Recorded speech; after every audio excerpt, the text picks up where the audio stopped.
So um, they have nails in his wrists through his hands. Correct. His shoulders have been dislocated.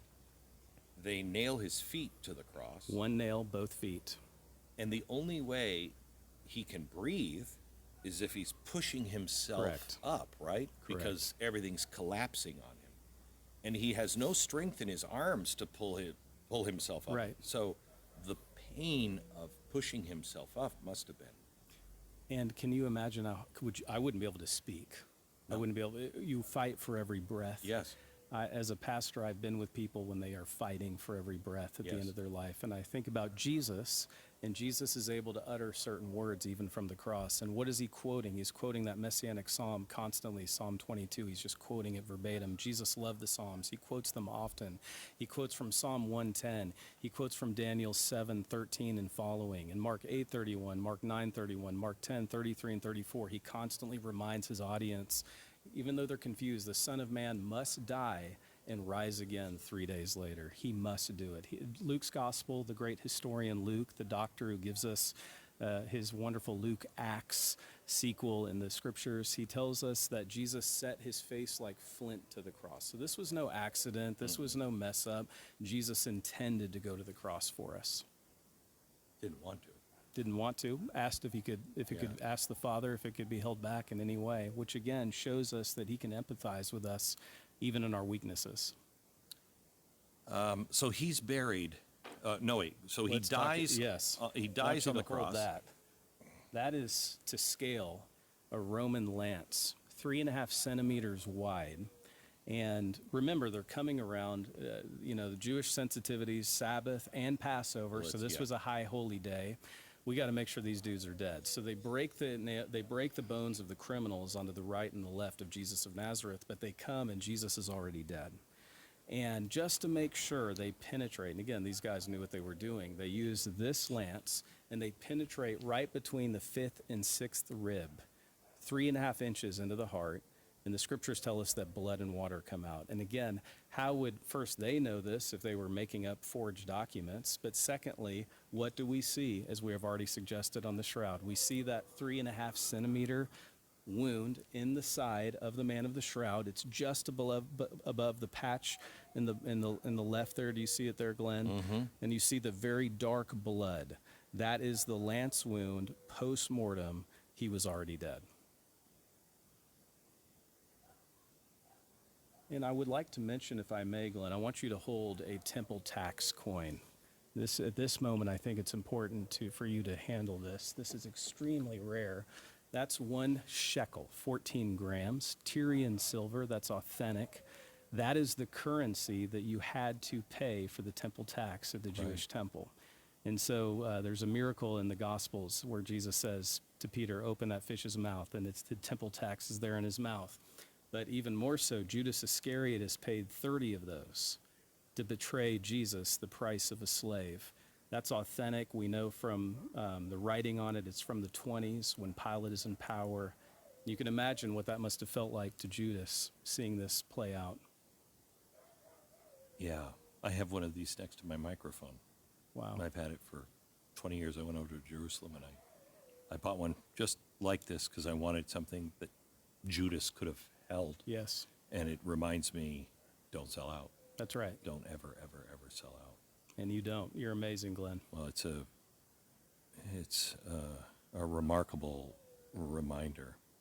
I kind of feel bad for Judas, because it had to happen. Mm-hmm. Christ knew it was going to happen. It had to happen. Absolutely. And, if you just look at him as a bad guy, but he knew as soon as he did it. I mean, he ends up killing himself. That's right. He knew. That's right. And except for God's grace, there go every one of us. Yeah. Yeah. It would have been an interesting meeting of Christ on that day. Exactly. So that's the Tyrian silver coin. And Jesus then is asked, according to the Mishnah, which is a 2nd century AD Jewish source of how to live out the Jewish law, Talmud, it's late Second Temple Judaism, if the Sanhedrin condemned a criminal to death, even under Roman law, It was on the Sanhedrin to bury the crucified criminal.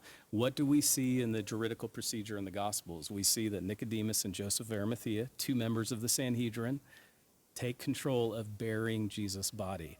That is consistent with what the Mishnah says. And so they don't have much time, and they take Jesus to a new tomb in a quarry, a rock-hewn tomb. So this is not a tomb that has been used before by a family. It's a brand new tomb. We have this 3D printed model right here. This is fascinating.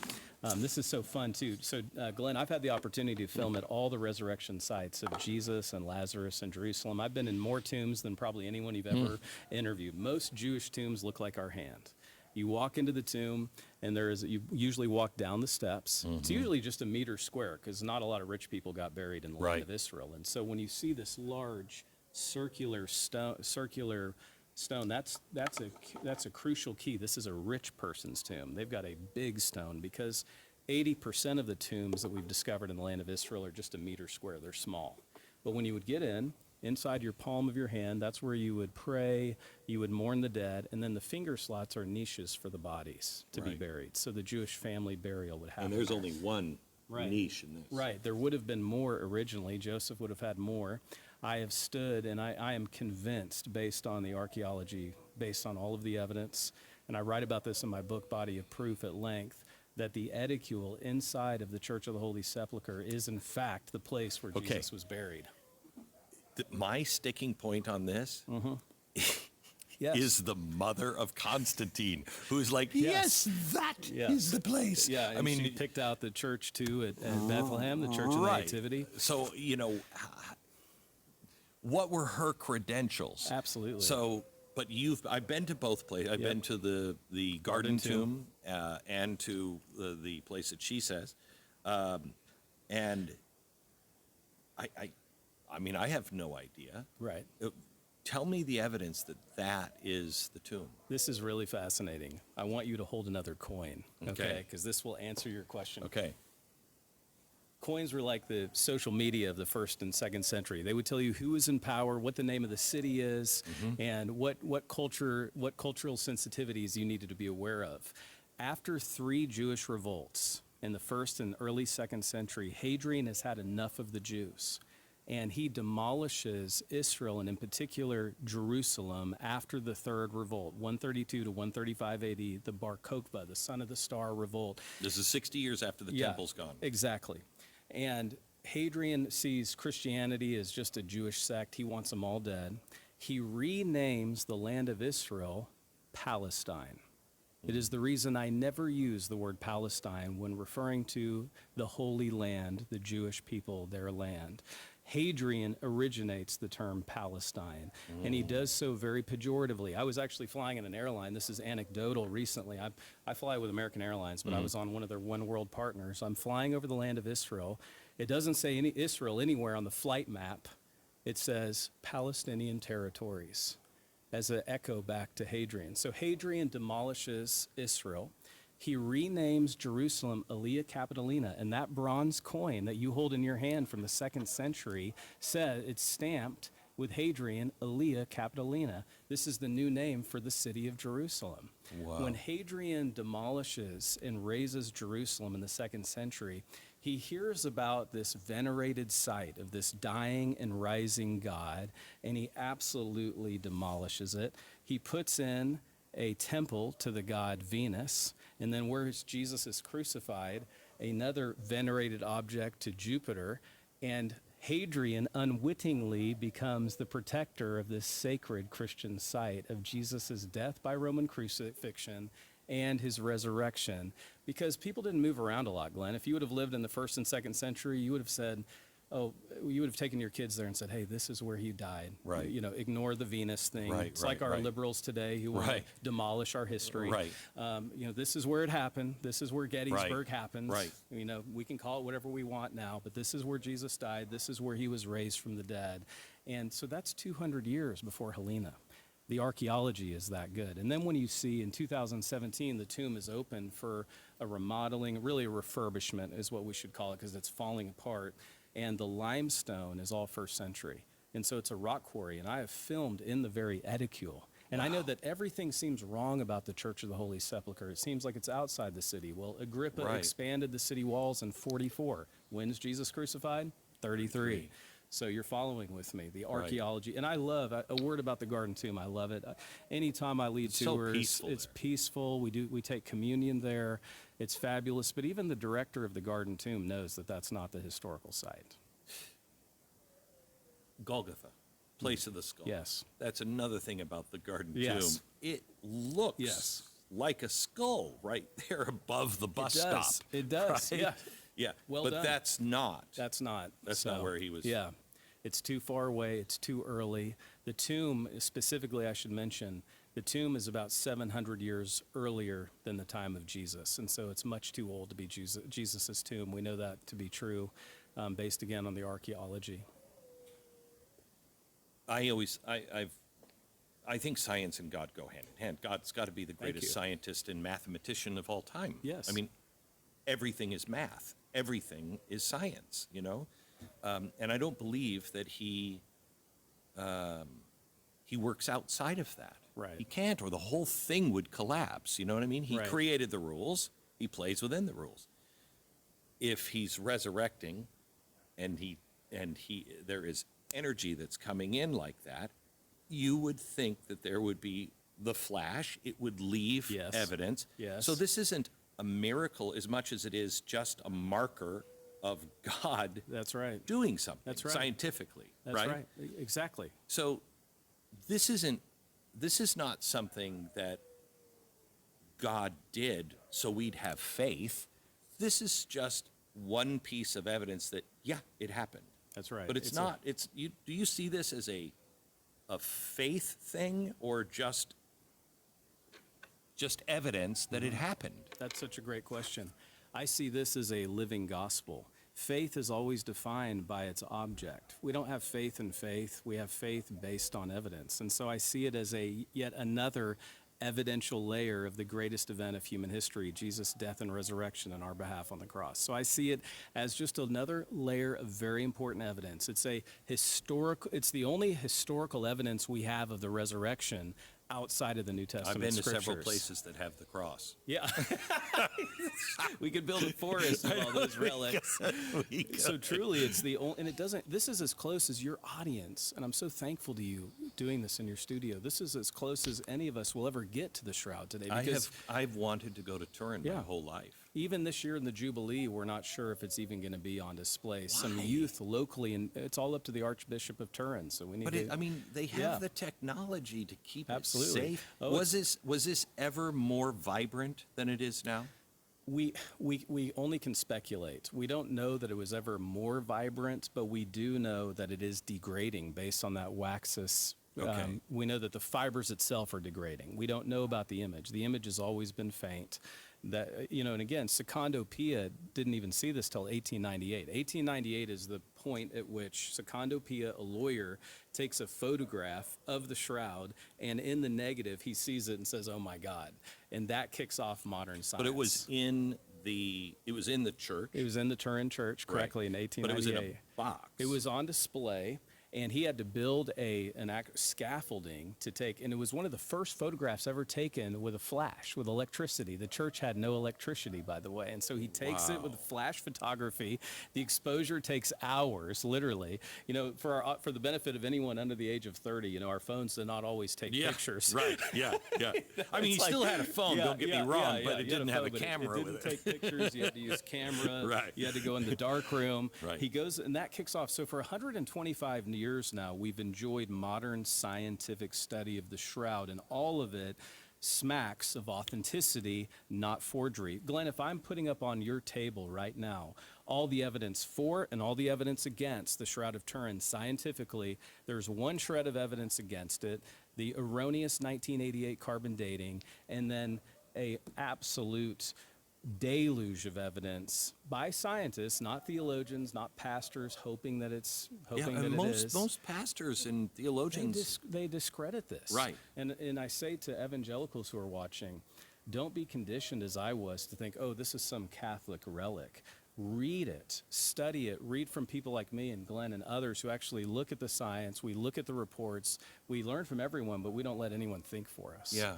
I'm a Christian thinker, and so I follow the evidence where it leads. And you know, too bad I was conditioned in England to not believe in it either. I've now become it's a mistake convinced. to think that just because Catholics, I mean, I grew up Catholic. I have Right. nothing against Catholics at all. I love Yeah. them.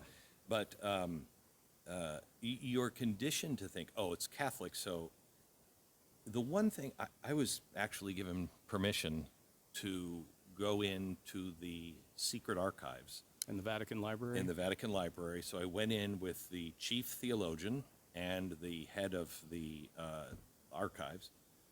I was in there for like 3 hours.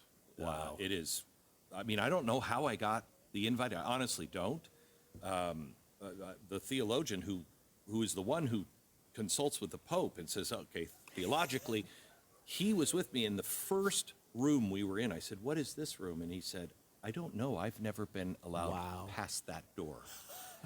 But the things that I saw, the things that they have, you know, the Vatican Museum is just the surface Correct. of what they have. I'm walking in a hallway, and the head of the Vatican Archives says, oh, we passed something, you know, Yes. past this big box. And he's like, oh, wait. Turns around, goes back and says, you'll love this. Opens the doors, and it is the parchment with all of the wax seals saying that King Yeah. Henry VIII should be, you know, they should be pardoned in, you know, his Yeah. marriage annulled. Wow. And that was just in a hallway Yeah. that they were like, just because they have it doesn't make it Catholic. Right. You know what I mean? But you've just explained one of the big pitfalls that many Christians who hear about the Shroud of Turin, they don't seem to care. They think, oh, that's a relic, that's not science, that's not real, there's no evidence. And when I have yet to be with someone and give all the evidence to where it doesn't immediately invite them into the mystery of the Shroud, because when you get beyond the mystery, you hear the message of the Shroud, which is God and his love for us in the most radical ways. You gave me this statue of the crucified man. And you now, AI, you've done it, take that face and make it real. Right.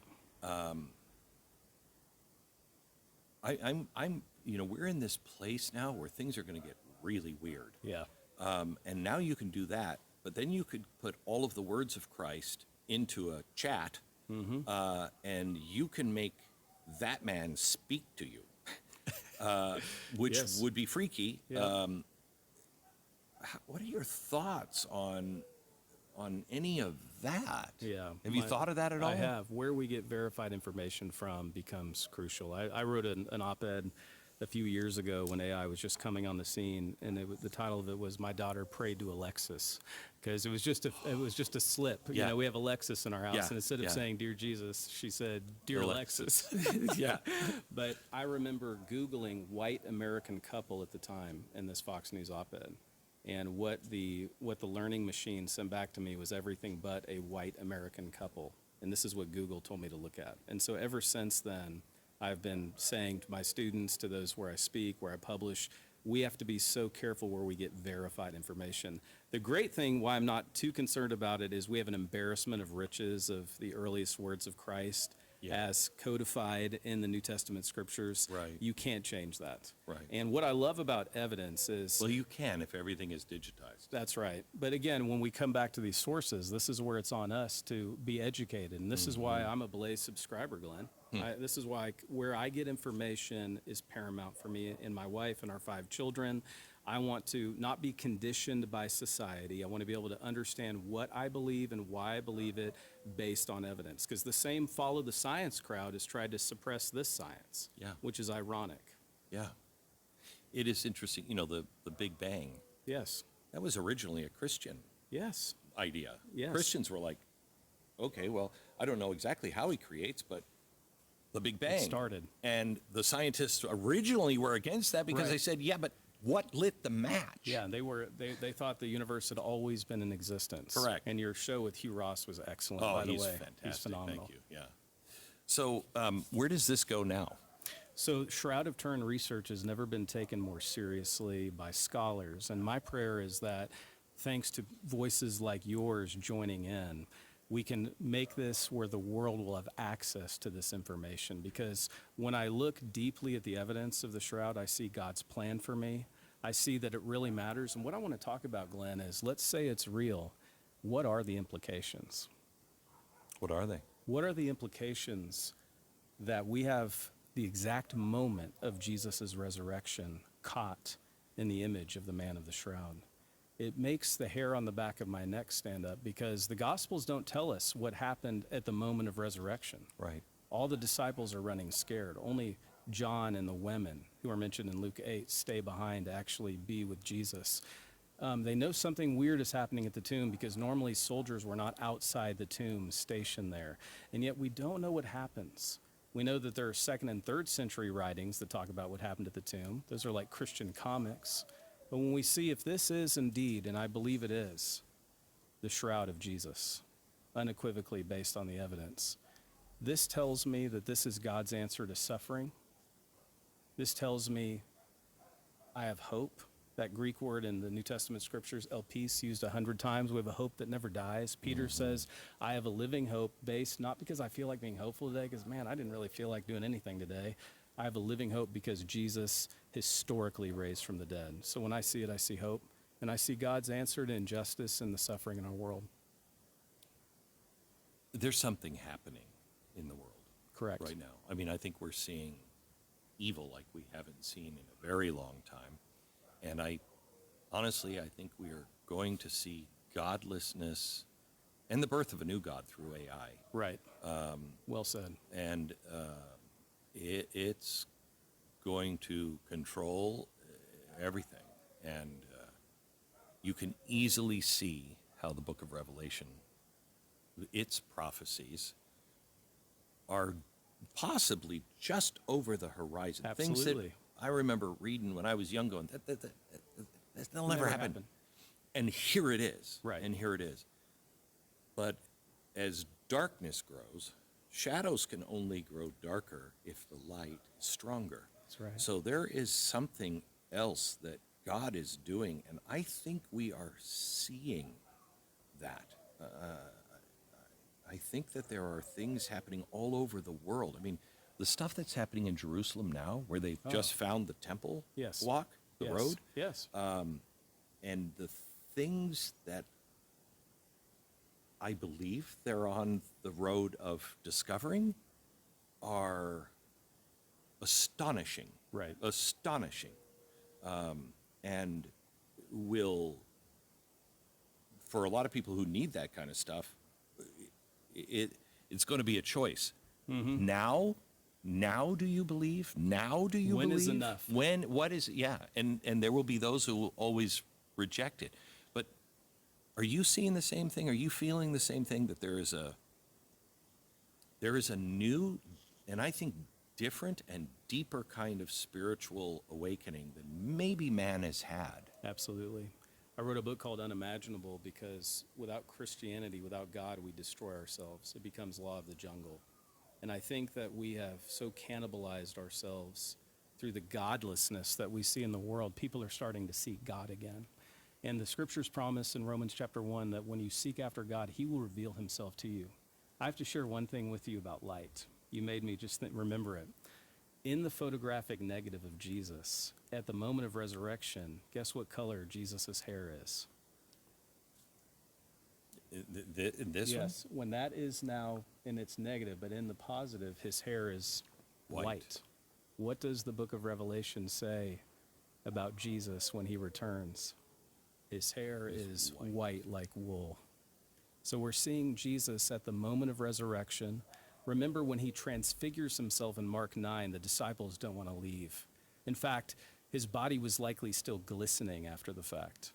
They don't want to leave that moment. There was something beautiful about seeing Jesus. Remember, the Revelation explains that someday there'll be no need of the sun because light will emanate from Christ. And so I think that's consistent with the 34,000 trillion watts that it took in 1/40th of a billionth of a second, electromagnetic light, to create this energy that created this impression. But I thought you might like that. That's a new finding, that his hair is white like wool, just And like in Revelation. How do we know that? Based on when you put the negative, when you look at the negative, you're seeing the man in the positive, and his hair is white. Oh, that's right. Yes. So when you look at the light shades, that's what you made me think of it when you said, Oh as my the darkness gosh, you're grows. right. And I want to give credit to one of our students for that. Oh, that's remarkable. Well, when you take this on the road, I would love to help you. Thank you. I think this is something, I know this is a copy of it, but it is an exact copy. Of Exact. it. It's the closest we'll ever get to Yeah. it. And as somebody who's always wanted to see it, and I mean, I was hoping that maybe my wife and children would go with me to Turin this year, but I feel like this is, I mean, you'll Turin never came to get you. this close. Yeah, you'll that's right. never get this close Right. to it. And it is remarkable to see it. Thank you so much. Thank you, Glenn.